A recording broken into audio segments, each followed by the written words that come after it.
Ишим жок, айылда иштебеймин. Ушу 3 балам бар. Күйөөм өтүп кеткенине 9 жыл болду. Москвага барып келип иштеймин.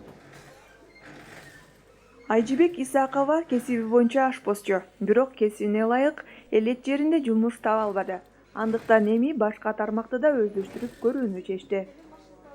Азыр айылда эле ишим жок ушинтип отурган чакта эжеке чалып калды. Ушундай сен жазылдың эле, ушундай Жапон элинен, ушундай министрликтен ачылып, ушундай неме болуп калды, долбоор бар, келесиңби деп. Ошо сүйүнүп, ушул жерде окуп, үйрөнүп, 4 күндүн ичинде бизге аз убакыт болуп калат экен, бирок керектүү нерселерди үйрөнүп алдык да. Машинаны отурушту билбейт элем, машинага отурушту үйрөндүм. Андан мындай оймолорду вообще эле төшөк шырышты дагы билбейт элем өзү. Ушуларды үйрөндүм. Мына оймо кыркычты, ушуларды кантип бастырып тигишти, ушуларды үйрөндүк. Ош облусуна караштуу Араван районунун жашоочуларынын дээрлик 70-80% айыл чарбасы жана багбанчылык менен алектенет. Аялдар да жазгысын талаада эмгектенсе, кышкысын бекер калышат.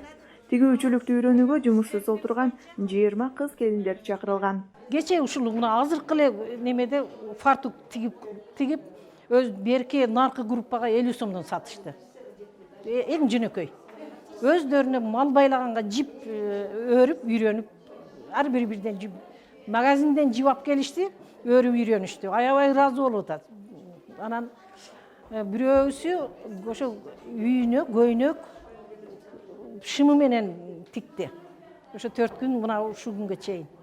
Элдин немеси жакшы, бирок колдоо, өтө колдоо, ушу бир жерге ушу бир ишкана болсо, элге аябай жакшы жардам болот эле. 60 жашта аркалап калган Урниса Жуманазарова кантип бадыраңды жакшы өстүрүү боюнча мыкты адис.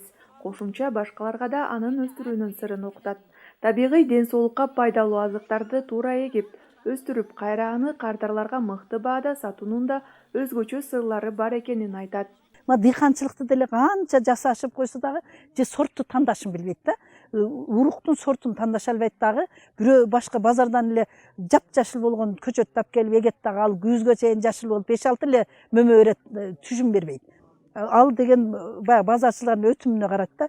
Анан биз урукту кандай тандайсың? Ошо үрөндөрдү тандап алыш керек биринчи очередте. Аны кандай эгиш керек, анан кандай кийин сатыш, кандай пайдаланыш керек, кандай консервациялаш керек. Ушулардан бери үйрөтүш үчүн ар бир долбоорду издеп, таап, анан ушул иштерди алып барабыз да.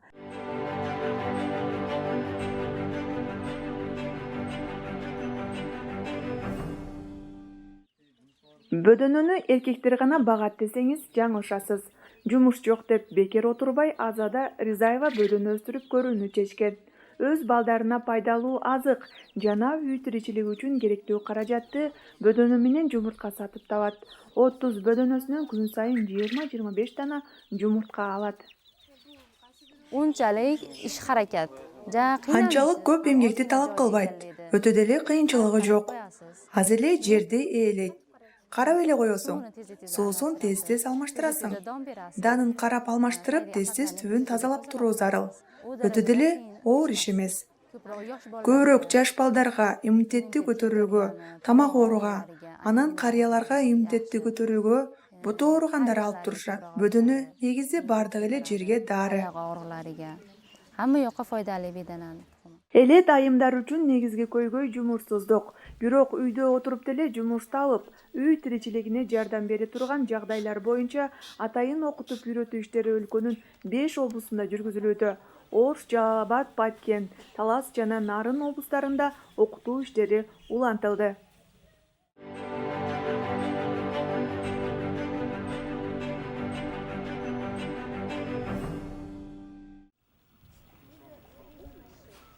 Табияты тоолуу, шарты катал Нарын облусунда айымдар үчүн жумуш табууда орчундуу көйгөйлөрдүн бири. Тоолуу аймакта аба ырайы суук шартта деле помидор, бадыраң сыяктуу жашылча жемиштерди өстүрсө болот. Ал үчүн ылайыктуу күнөсканаларды жасап, топуракты талапка ылайык даярдаш керек. Атайын келген адистер элеттик аялдарга помидор өстүрүүнүн болгон жол жоболорун үйрөтүүдө. Мурун бул жерде жашылча өстүрүп көргөн эмес. Помидор менен бадыраң капуста өскөн эмес. Булар картошка, сайыз, кызылча гана өстүрүшчү.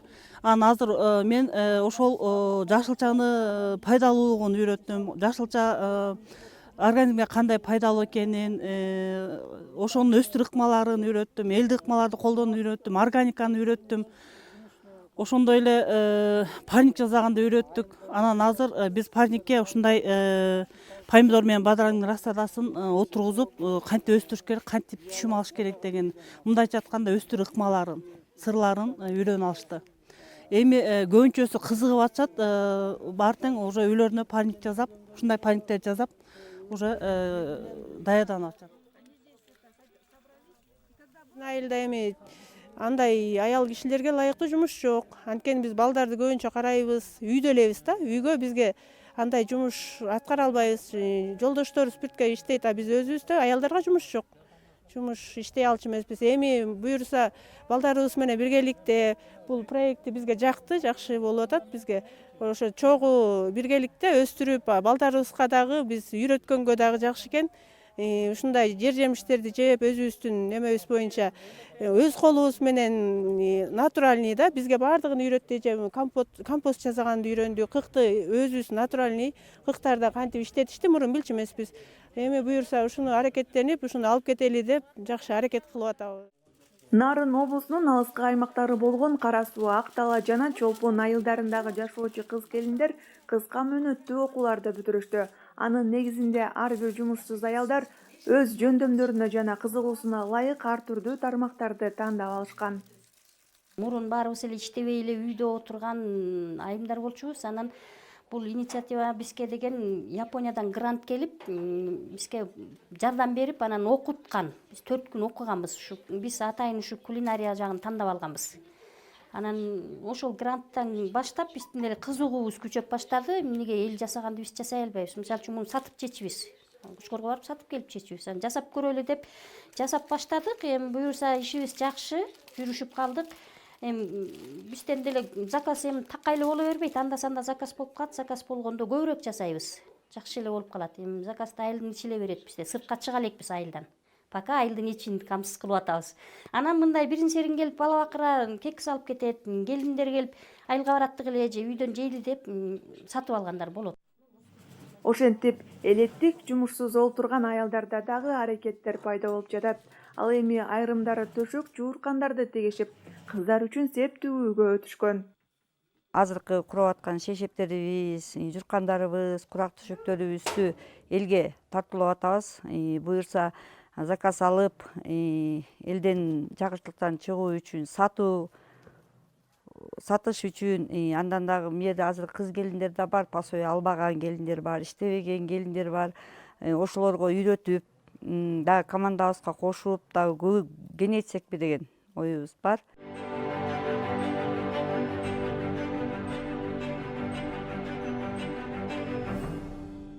Элет жериндеги жакырчылыкты жоюуга багытталган долбоорго тартылгандардын дээрлик баарысы жумушсуз олтурган кыз-келиндер.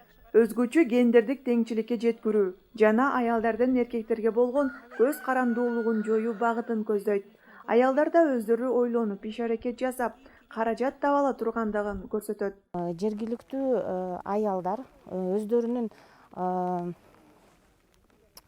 тандоосу менен кызыккан окууларын окушат дагы. Ошол алган билиминин негизинде өз жашаган жерлеринде кичинекей чакан мүмкүн ишкана болобу же кичинекей үйдүн ичинде бир иш аракеттерди жасоого негизделген да, багытталган.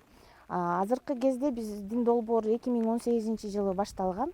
Ушул 2019 май айында аяктайт. Долбоордун алкагында 2720 киши катышкан. Окуулардан тышкары ар бир айыл, тандалган айыл аймак, биз негизи 10 айыл аймак менен иштегенбиз, ар бир областта 2 айыл аймактан. Тандалган айыл аймактар өздөрүнүн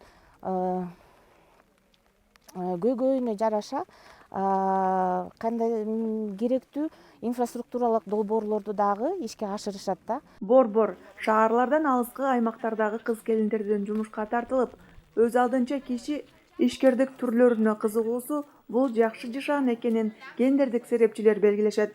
Алар канчалык аялдарды колдоп, аларга дем күч берилсе, үй бүлө тынч жана алар баккан балдары да ден соолугу бекем, билим деңгээли да жогору болооруна ишенишет. Если женщины испытывают дискриминацию, растет феномен женской бедности. Если женщина бедная, Эгерде аялдар кордукту көп көрсө, аялдык кедейчилик өсөт. Жакыр болсо анын балдары дагы кедей болот. Аял кедей жана бечара болсо, анын балдарынын ден соолугу да көбүрөөк назик болуп калат. Аларда үй бүлө пландоо деген болбой, тескерисинче жакыр үй бүлөлөрдө балдардын саны дагы көп болот. Орто киришелүү үй бүлөлөргө салыштырмалуу. Бул абдан демографиялуу көрсөткүч. Жакырчылыктын жыйынтыгы Кыргызстанда жана бардык дүйнөдө көрсөтүп турат. Үй бүлөдө 3-чү бала пайда болгондон кийин кедейчилик 70%га чейин өсөт. Балдар бул өтө кымбат, андыктан ага көп мүмкүнчүлүк бөлүү талап кылынат. за черту бедности возрастает на 70%.